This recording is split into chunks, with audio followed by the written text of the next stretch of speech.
No hay nada más aterrador que descubrir que el monstruo siempre estuvo ahí, justo al lado de ti. Wichita, Kansas. Una ciudad pequeña, tranquila, donde todos se conocían por su nombre. Donde los niños jugaban en los patios hasta el anochecer, y los vecinos se saludaban con sonrisas sinceras cada mañana. Era el tipo de lugar donde la vida parecía predecible, segura, inalterable. Pero bajo esa aparente calma, algo oscuro comenzaba a respirar. Un mal que no llegaba con el rugido del trueno, sino con el susurro de una puerta abriéndose en silencio. Durante más de 30 años, un hombre vivió entre esas calles, caminó esos mismos parques, asistió a los mismos templos, y miró a sus vecinos a los ojos, sabiendo que jamás imaginarían lo que era capaz de hacer. De día, era el padre ejemplar, el esposo devoto, el trabajador cumplido. De noche, se convertía en algo indescriptible. Una sombra metódica. Un depredador sin prisa. Un verdugo que disfrutaba del ritual del dolor. Su nombre, Dennis Lynn Rader. Su apodo, BTK. 3 letras que marcaron la historia criminal de Estados Unidos. 3 letras que significan bind, torture, kill. En español significa atar, torturar, matar. El asesino que burló a la policía durante décadas. El hombre que jugó con la vida y con la muerte como si fueran piezas en su tablero personal. Un monstruo tan común, tan perfectamente camuflado, que incluso su propia familia dormía a metros del horror, sin sospechar nada. En la historia de los asesinos seriales, hay nombres que infunden miedo, pero pocos despiertan tanta incomodidad como el suyo. Porque BTK no era un desconocido. Era el vecino perfecto. El que te ofrecía ayuda con el jardín. El que te cedía el paso en el supermercado. El que oraba contigo cada domingo. Y mientras el mundo se preparaba para dormir, él se preparaba para cazar. Durante más de 3 décadas, su identidad fue un misterio. La policía lo buscó sin descanso. Y cada vez que creían tener una pista, él enviaba una carta burlona, recordándoles que el juego no había terminado. No era solo un asesino. Era un jugador. Y su recompensa no era el dinero, era el control. El poder de decidir quién vive y quién muere. El placer de ver a todo un pueblo arrodillado ante el miedo. BTK no fue un fantasma, fue un hombre real. Un hombre que aprendió a fingir humanidad, mientras alimentaba su oscuridad. Esta es su historia. La historia del asesino que engañó a todos. Del monstruo que dormía entre nosotros, y que despertaba solo cuando el silencio era absoluto. Wichita, Kansas, mediados de los años 70. Una ciudad donde el tiempo parecía avanzar más despacio, donde todos confiaban en todos. Las puertas permanecían sin llave, las luces se apagaban temprano, y el silencio nocturno era señal de paz, no de peligro. En medio de ese mundo tranquilo vivía Dennis Lynn Rader, un hombre que, a primera vista, representaba todo lo que uno espera de un buen vecino. Padre de familia. Empleado ejemplar. Devoto en la iglesia. Era el tipo de persona que ofrecía su ayuda sin que se la pidieran, que sonreía siempre con educación, que inspiraba confianza sin esfuerzo. Pero bajo esa imagen, algo profundamente torcido germinaba. Desde niño, Dennis había sentido una atracción inexplicable por la dominación y el sufrimiento. Mientras otros niños jugaban a las escondidas, él ataba animales, los observaba retorcerse y luego los enterraba en silencio. No lloraba. No se inmutaba. Solo observaba, con una calma inquietante, cómo la vida se apagaba frente a él.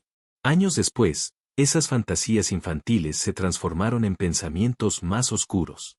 Empezó a imaginar mujeres atrapadas, inmóviles, suplicando por libertad. Y en su mente, él no era el villano, era el guardián del control. El amo del momento. Ya adulto, intentó reprimir esas pulsiones. Se casó con una mujer tranquila, Paula, tuvo hijos, consiguió un trabajo estable. Pero el deseo nunca desapareció. Solo se escondió detrás de una rutina cuidadosamente construida. Durante el día, controlaba animales para el municipio, por la noche, fantaseaba con controlar algo más. El invierno de 1974 trajo algo más que frío a Wichita. Trajo el despertar del monstruo. La familia Otero vivía en un barrio modesto, Joseph, Julie y sus hijos, Joseph Jr. y Josephine. Gente amable, trabajadora, sin enemigos. Para Rader, fueron la elección perfecta. Comenzó a observarlos, a estudiar su rutina con paciencia enfermiza. Sabía cuándo salían, cuándo regresaban, qué ventanas dejaban abiertas. Su mente funcionaba como un reloj. Cada paso, cada movimiento, tenía un propósito. El 15 de enero de 1974, a las 7:45 de la mañana, Rader entró en la casa de los Otero. Llevaba una pistola falsa, cuerdas y guantes. Su voz fue tranquila, casi cortés. Les aseguró que solo quería dinero y un coche. Pero no era cierto. Su verdadero objetivo era el ritual. Ató primero al padre, luego a la madre. Después, a los niños. Uno por uno, los fue asfixiando, disfrutando de cada segundo de poder. El silencio solo se rompía por el sonido de las cuerdas tensándose y las respiraciones entrecortadas. Cuando terminó, observó los cuerpos con frialdad. Y se llevó pequeños objetos, un reloj, una radio, algunas fotos. Trofeos. Pruebas tangibles de su control. Cuando la policía llegó horas más tarde, encontró una escena imposible de olvidar. Los cuerpos estaban cuidadosamente dispuestos, como si el asesino hubiera querido dejar un mensaje. Y aunque nadie lo sabía aún, ese mensaje era el nacimiento de una nueva firma, BTK. La noticia se esparció por toda la ciudad. Un crimen sin motivo, sin rastro, sin explicación. Los vecinos comenzaron a dormir con luces encendidas, a comprar perros guardianes, a mirar por las ventanas con miedo. Pero BTK no sentía miedo, sentía poder. Esa sensación de superioridad se convirtió en su nueva droga. Había descubierto algo más adictivo que la sangre, la sensación de ser intocable. En los días siguientes, Dennis Rader volvió a su rutina habitual. Fue a trabajar, sonrió a sus compañeros, asistió a misa, jugó con sus hijos en el jardín. Nadie sospechaba nada. La policía buscaba a un psicópata escondido en las sombras, sin saber que el asesino estaba en plena luz del día, cortando el césped frente a su casa. Pero dentro de Rader, algo había cambiado. El crimen no lo había saciado, lo había despertado. Cada vez que veía una noticia sobre los Otero, revivía el momento. Cada palabra del periódico era un recuerdo de su obra. Y comenzó a sentir algo nuevo, orgullo. El monstruo ya no podía detenerse. La bestia había probado la gloria del control, y pronto volvería a cazar. La masacre de la familia Otero sacudió Wichita hasta los cimientos. Nadie entendía lo ocurrido. No había huellas, no había motivo, no había sospechosos. Solo el eco de un crimen demasiado perfecto. Las puertas comenzaron a cerrarse con doble llave. Las ventanas, antes abiertas para dejar pasar la brisa, se cubrían con cortinas gruesas. Y la confianza desapareció. El miedo se instaló como una sombra que nadie podía quitar. Pero mientras toda una ciudad temía, BTK disfrutaba. Cada titular, cada noticia, era para él una caricia al ego. Miraba las portadas de los periódicos con la satisfacción de un artista viendo su obra expuesta al público. Había matado, sí, pero ahora quería ser recordado. En octubre de 1974, el periódico de Wichita Eagle recibió una carta anónima. Estaba escrita a máquina, con tono meticuloso y palabras calculadas. Dentro, detalles que solo el asesino podía conocer, cómo estaban dispuestos los cuerpos, los objetos que tomó, incluso la posición exacta de las cuerdas. Al final, una firma, BTK y una frase inquietante. Atar. Torturar. Matar. Así es como yo trabajo. Por primera vez, el monstruo tenía nombre. La policía entendió entonces que no enfrentaba a un asesino impulsivo, sino a alguien que quería jugar. Mientras tanto, Dennis Rader seguía llevando su vida normal. Iba a trabajar todos los días. Cenaba con su esposa e hijos. Asistía a misa. En su barrio, era conocido como el tipo amable que siempre estaba dispuesto a ayudar. Pero cada tanto, cuando la rutina se volvía demasiado silenciosa, su mente lo traicionaba. El deseo volvía. El recuerdo del control. El poder de ver el miedo en los ojos de una víctima. Y cuando esa sensación regresaba, él volvía a actuar. El 4 de abril de 1974, Rader eligió a Catherine Bright, una joven universitaria que vivía sola. Esperó en su casa hasta que ella regresó del trabajo. La atacó con una frialdad espantosa. Pero esta vez, algo salió mal. El hermano de Catherine entró justo en medio del ataque. Rader lo apuñaló, creyendo haberlo matado, pero el joven sobrevivió. Fue la primera vez que alguien lo vio. Y sin embargo, nadie podía describirlo con claridad. Su rostro era tan común, tan corriente, que se perdía entre millones. La policía intensificó la búsqueda, pero BTK ya se había desvanecido otra vez. Dejó atrás a una víctima más, un testigo confundido y una ciudad aterrada. Los años siguientes fueron un juego cruel. BTK mató a Shirley Vian, Nancy Fox, y otras víctimas más. Siempre con el mismo patrón. Siempre con las mismas cuerdas. Atar. Torturar. Matar. Y después, enviar cartas a los medios, burlándose de la impotencia policial. En una de ellas, escribió: "Ustedes no entienden. Yo no soy como los demás. No busco dinero. Busco fama". En otra, describía sus crímenes como proyectos. Decía tener una lista de nombres, y que cada víctima era parte de su colección personal. Era un asesino que no solo mataba por deseo, sino por control psicológico. Control sobre sus víctimas. Control sobre la prensa. Control sobre toda una ciudad. Los investigadores intentaron rastrear las cartas. Analizaron la máquina de escribir, las marcas del papel, el lenguaje. Nada coincidía. BTK parecía un fantasma con un intelecto retorcido. Un hombre invisible que siempre iba un paso adelante. Pero mientras todos lo imaginaban oculto en la oscuridad, Dennis Rader desayunaba con su familia.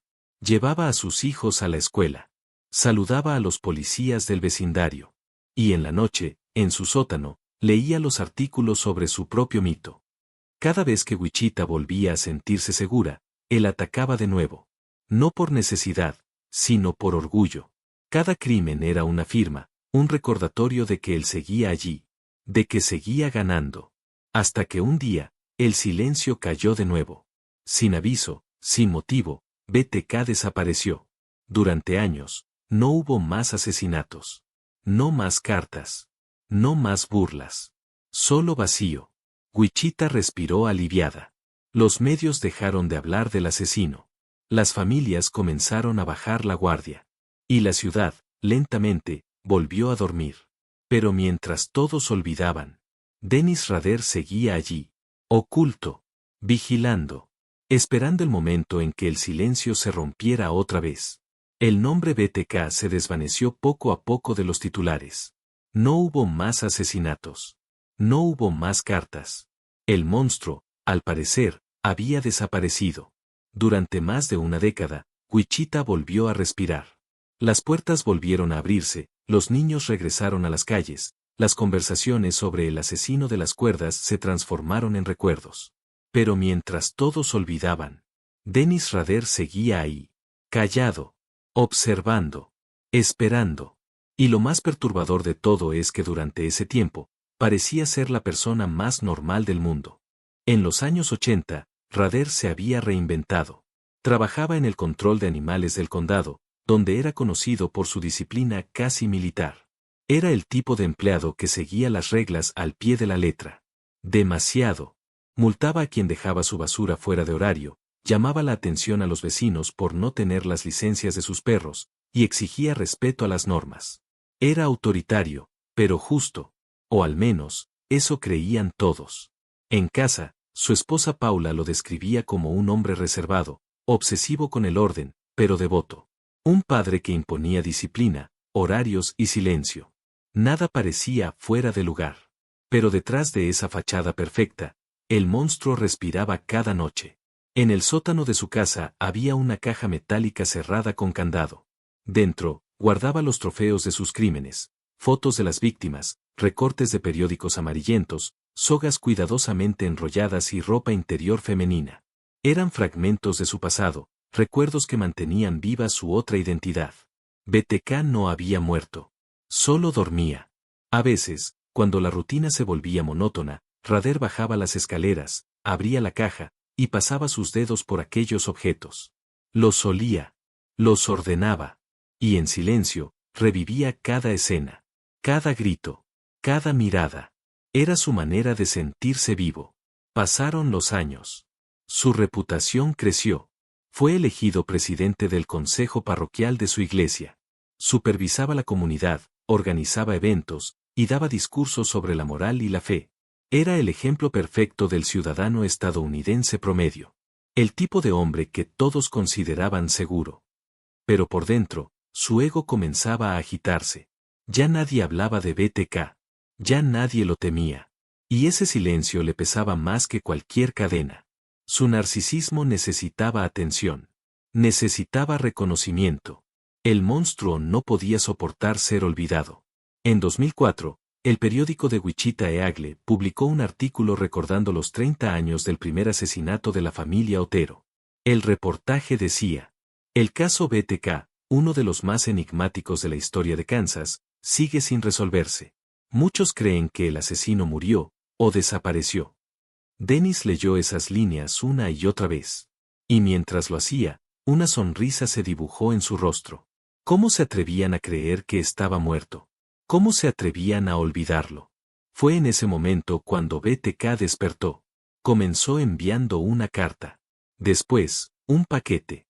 Dentro, había una bolsa con objetos personales de las víctimas, joyas, fotografías y documentos. Era su manera de decir: estoy aquí. Siempre estuve aquí. Durante meses, jugó nuevamente con la policía. Se comunicaba a través de mensajes escondidos en sobres, y preguntaba cosas como si estuviera probando su inteligencia. En una de esas cartas, escribió: si les envío un disquete, ¿podrían rastrearlo? La policía respondió públicamente: no, no podemos rastrearlo.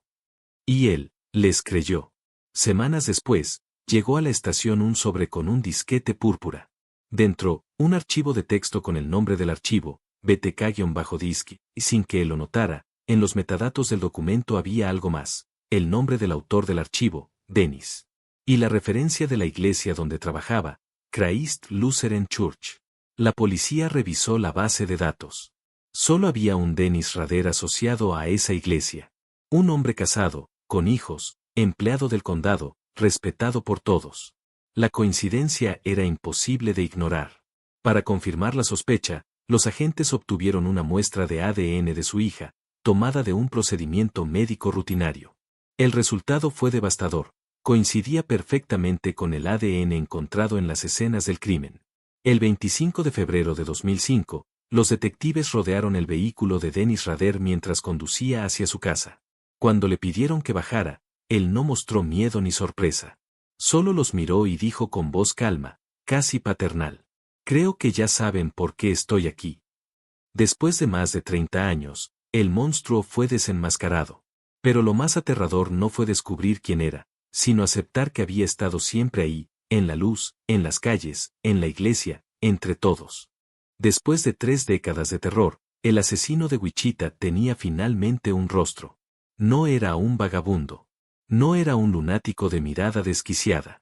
Era Dennis Rader, el vecino amable, el padre ejemplar, el líder de iglesia que había predicado sobre moral mientras escondía la muerte bajo la piel. Cuando los detectives lo llevaron a la estación, esperaban resistencia, miedo, negación. Pero lo que encontraron fue tranquilidad. Una calma que helaba la sangre. Rader se sentó frente a los agentes, cruzó las manos sobre la mesa, y dijo con voz monótona: sí, soy BTK. Ni un temblor. Ni una lágrima. Solo el tono de alguien que admite un trámite pendiente. Durante horas, habló. Y lo que dijo dejó a todos sin aliento. Con una precisión quirúrgica, narró cada asesinato. Nombró a las víctimas, recordó sus posiciones, los nudos, los minutos que tardaba cada una en morir. No mostraba remordimiento. No se justificaba. Solo describía. Como si hablara de una rutina cotidiana, de una tarea doméstica. Uno de los detectives, incapaz de contenerse, le preguntó: ¿por qué lo hiciste? Rader lo miró fijamente, sin emoción, y respondió: porque podía. En el juicio, el mundo vio por primera vez al monstruo detrás de la máscara. Un hombre común, de lentes, calvo, con traje. Parecía más un contador que un asesino serial. Y sin embargo, cuando comenzó a hablar, el silencio se volvió absoluto. Durante casi 2 horas, relató ante el tribunal cada crimen, sin titubeos, sin arrepentimiento. Su voz era fría, constante. El tono de quien repite un procedimiento aprendido. Me aseguraba de que no pudieran gritar. Los ataba con precisión. Era importante mantener el control. Algunos presentes lloraban. Otros bajaban la mirada. Pero él seguía hablando, metódico, mecánico, como si el horror fuera un simple dato. Los psicólogos que lo evaluaron no encontraron locura. No había alucinaciones, ni delirios, ni voces en su cabeza. Rader era completamente consciente de lo que hacía. Sabía que era malo. Y aún así, lo hacía, porque le daba poder. Porque le hacía sentirse Dios. En prisión, comenzó a escribir cartas. Le enviaba mensajes a periodistas, a fanáticos del crimen, incluso a los investigadores que lo atraparon. Cada carta estaba llena de detalles, fechas, reflexiones retorcidas sobre el equilibrio entre el bien y el mal. Se hacía llamar a sí mismo de Factor X, su forma de justificar lo que hacía, una fuerza invisible que lo impulsaba, una voz interior que lo obligaba a matar. Pero en realidad, no era ninguna fuerza externa. Era él. Era su ego insaciable. Era su deseo de control total. Fue condenado a 10 cadenas perpetuas consecutivas, sin posibilidad de libertad condicional. Sus palabras finales ante el juez fueron tan vacías como inquietantes. Lamento lo que hice. Pero BTK siempre será parte de mí. Hoy, Dennis Rader pasa sus días en una celda de máxima seguridad en la prisión de El Dorado, Kansas. Lee la Biblia. Escribe diarios. Y a veces, responde cartas de curiosos que todavía quieren entender al monstruo. Cuando se le pregunta si siente culpa, responde: BTK duerme, pero sigue aquí. Dennis Rader no nació siendo un monstruo, se construyó a sí mismo, ladrillo a ladrillo, mentira tras mentira, hasta convertirse en uno. Su historia nos recuerda que el mal no siempre llega con rostro demoníaco, ni se oculta entre sombras. A veces usa uniforme. A veces reza. A veces sonríe. BTK no solo mató cuerpos, mató la confianza de una ciudad entera. Demostró que los monstruos más aterradores no viven en los bosques ni en las películas, viven entre nosotros. En los rostros comunes. En las rutinas ordinarias. En los hombres que parecen inofensivos. Y cuando por fin los vemos por lo que son, ya es demasiado tarde. Porque el mal, no siempre ruge. A veces, respira.